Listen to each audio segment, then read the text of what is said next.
Приветствую вас, друзья! Вы опять на канале Survagor, а на ваших экранах очередной выпуск новостей про грядущую 17-ю альфу игры Seven Days to Die. И сегодня у нас обзор новостей с форума. В этом выпуске вас ждут такие темы: поведение зомби и хищников, старые новые местные блоки, взаимодействие с лестницами, странности новой системы оружия и эпичный отчет Роланда о выполнении первого квеста. Отчет Роланда — это, наверное, самое интересное в этом выпуске, потому советую досмотреть выпуск до конца. Поехали! Поведение зомби и хищников. Зомби и хищники в 17-й альфе будут динамически менять цель атаки. Сейчас в 16-й альфе мы иногда имеем возможность наблюдать за противостоянием хищников и зомби, но делать это можно только издалека. Если мы приблизимся на достаточно близкое расстояние, то зомби и хищник моментально потеряют интерес друг к другу и определят нас как главную цель для атаки. В 17-й альфе это будет работать уже по-другому. Атакующие друг друга враги не станут обращать на нас внимание до тех пор, пока мы намеренно или по ошибке не создадим для этого условия. Для того, чтобы враги обратили на нас внимание, нам нужно будет привлечь их громким шумом или напрямую атаковать. В случае с прямой атакой на нас переключится только тот противник, которого мы атаковали. Второй же участник стычки продолжит бить своего оппонента. Зомби, преследующий, к примеру, оленя, также переключится на нас только если мы издадим громкий шум, напрямую его атакуем или просто станем между ним и его жертвой. То же самое касается и хищников. Местные блоки. Если кто помнит, в 12-й альфе были такие стратегически важные блоки, состоящие из гниющей плоти.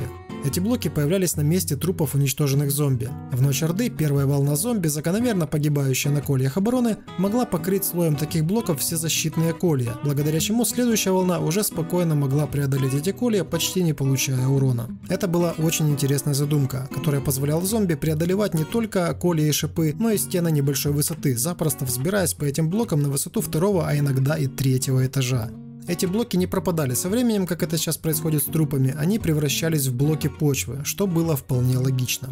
Но процесс обработки этих блоков, в частности методы, с помощью которых отслеживалось время, оставшееся до их превращения в блоки земли, оказался слишком затратным для ресурсов ПК, и эти блоки были убраны из игры. После отключения этих блоков сложность обороны базы в ночь Орды упала сразу на несколько порядков, так как у нас уже не было необходимости уничтожать блоки мяса, по которым зомби могли преодолевать нашу кольевую оборону.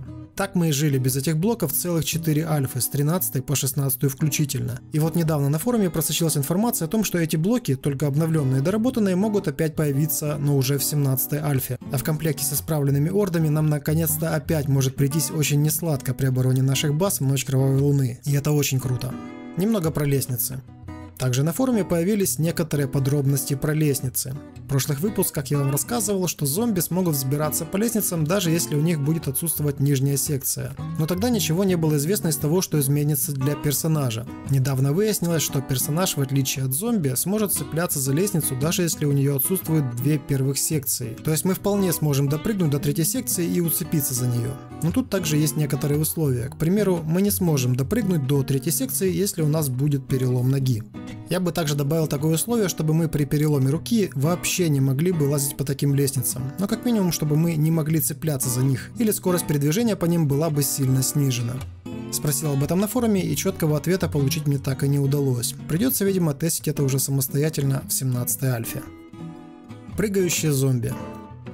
Теперь, что касается способности зомби перепрыгивать небольшие пропасти размером в 1-2 блока. Фатал написал на форуме, что сам хотел бы, чтобы зомби могли перепрыгивать пропасти, но с его слов это может вызвать дополнительную нагрузку на ПК, так как придется просчитывать дополнительные варианты пути исследования для зомби, но уже с учетом всех возможных мест, где можно было бы перепрыгнуть небольшой провал. Примерно та же проблема касается и зомби-пауков.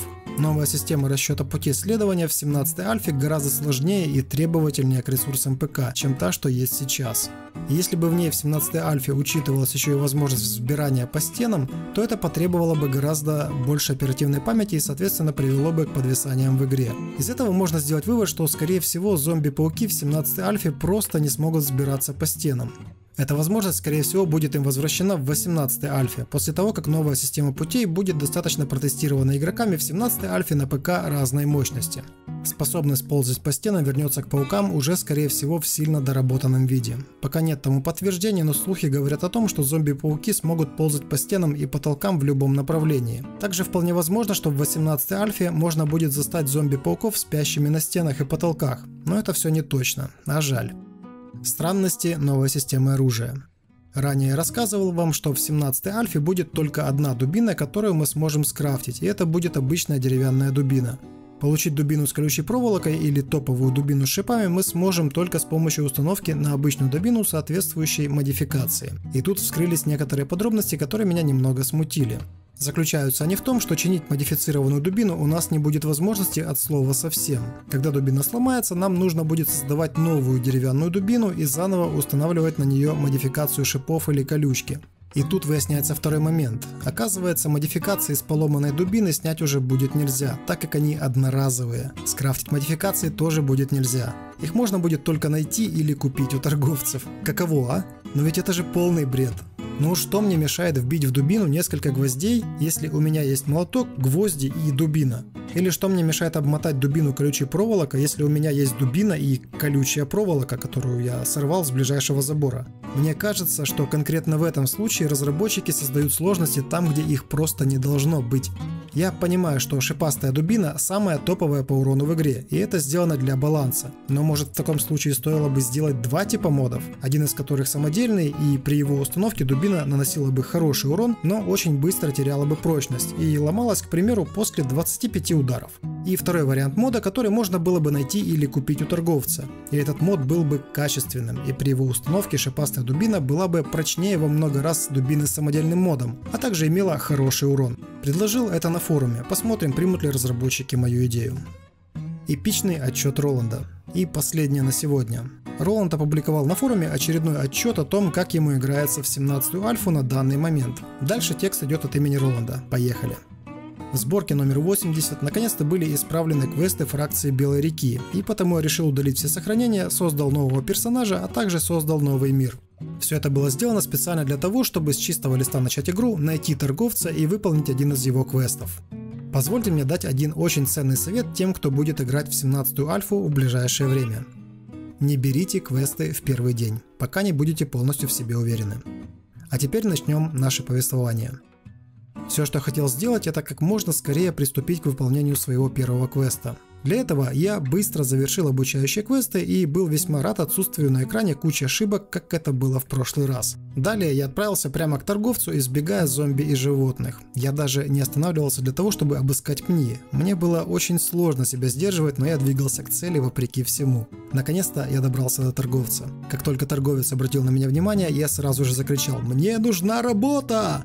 В этот раз это был не торговец Рект, потому общаться с ним было намного приятнее, и мне очень скоро удалось получить свой первый квест под названием «Квест первого уровня».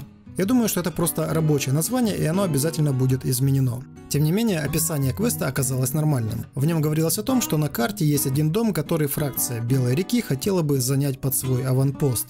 Но для начала этот дом нужно зачистить от зомби, и если я соглашусь временно побыть их личным Рэмбо, я смогу рассчитывать на приличную награду.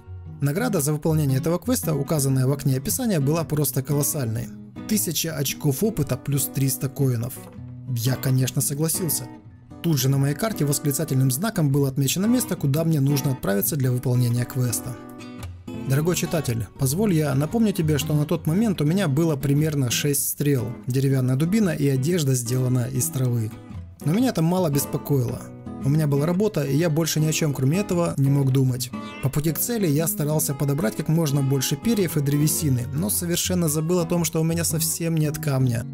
Когда я наконец добрался до здания, которое должен был зачистить от зомби, я все еще не был достаточно подготовлен для этого квеста, но не осознавал этого. Входная дверь была открыта. Тут мне повезло, так как мой каменный топор давно сломался, и у меня просто не было камня, чтобы его починить. Я вошел в здание. Было тихо. Тут же на полу я обнаружил спящего зомби. Выстрел в голову из лука не убил его. Зомби встал и направился в мою сторону. Я выстрелил еще раз, но промахнулся. Стрела пролетела рядом с головой зомби и попала в какую-то панель. Панель разбилась, и из-за нее появился еще один спящий. Мне повезло, что я не находился в этот момент рядом с этой панелью, иначе мне бы не поздоровилось. Я забежал на кухню, и тут меня встретила жирная бабища, которую еще называют голодной мамашей. В тот момент я понял, что не готов к схватке от слова совсем. Я ринулся к выходу по коридору и по пути выхватил несколько ударов от проснувшихся зомби. А все благодаря тому, что зомби теперь не тормозят перед тем, как ударить. Мне повезло еще, что зомби не смогли меня оглушить. Я вырвался на улицу и направился к ближайшему валуну, чтобы пополнить запасы камня, но не тут-то было. Топор-то был сломан. Я стал искать камушки, чтобы починить его, но это оказалось непросто.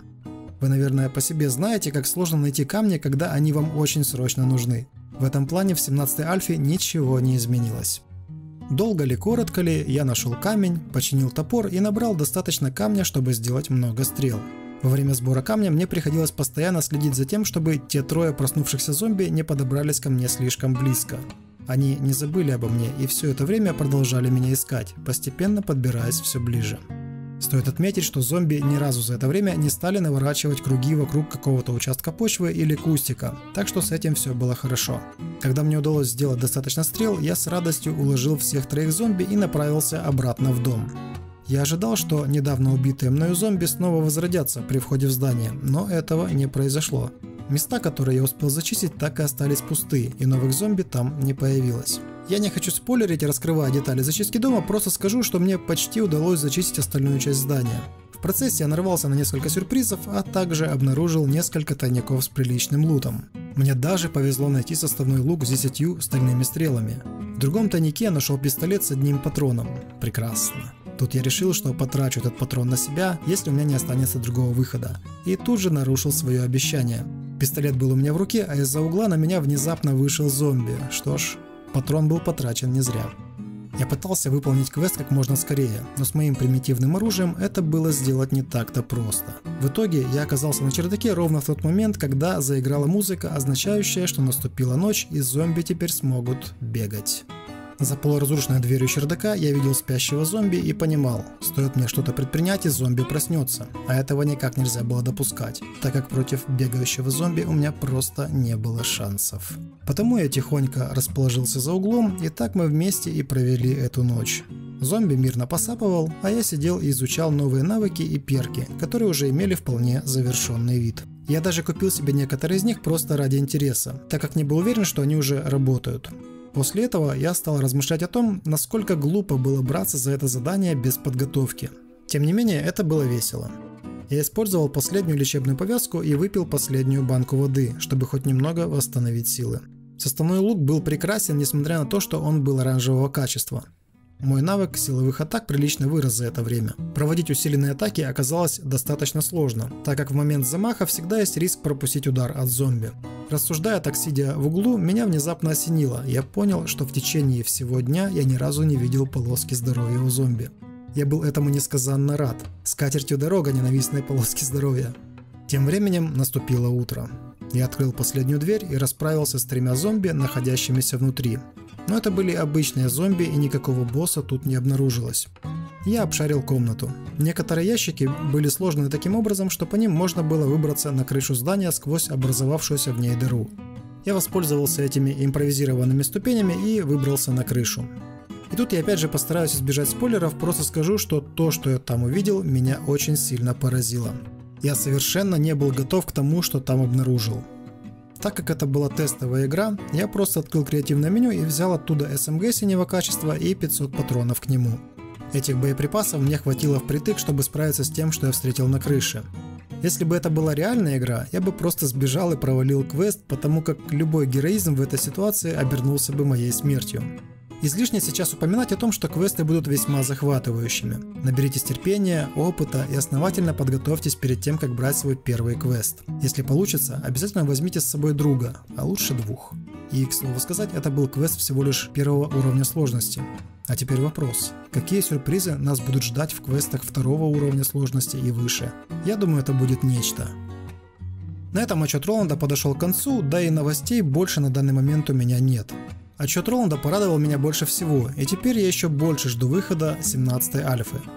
Друзья, благодаря вам канал Survagger получил право стримить 17-ю альфу в раннем доступе, и это круто. Если у вас есть предложение, что в игре стоит посмотреть в первую очередь на стриме, приглашаю вас в свои группы в ВК и на Facebook. В группах специально для этой цели будут созданы обсуждения, где в комментариях вы сможете опубликовать свои идеи и предложения. Точной даты начала стримов, к сожалению, пока что нет. Предположительно, это произойдет в конце июля, начале августа. Перед стримом я, если успею, постараюсь опубликовать на канале еще один анонс. А если нет, то в любом случае анонс стрима точно будет опубликован в соцсетях. В общем, ждем зеленого свистка от разработчиков. Это все, что мы можем сейчас себе позволить. Подписывайтесь на канал, жмите колокольчик, вступайте в группу ВК и на Facebook, делитесь этим видео с друзьями, и мы обязательно увидимся в следующих видео или на стримах. Все ссылки в описании, всем удачи, всем пока.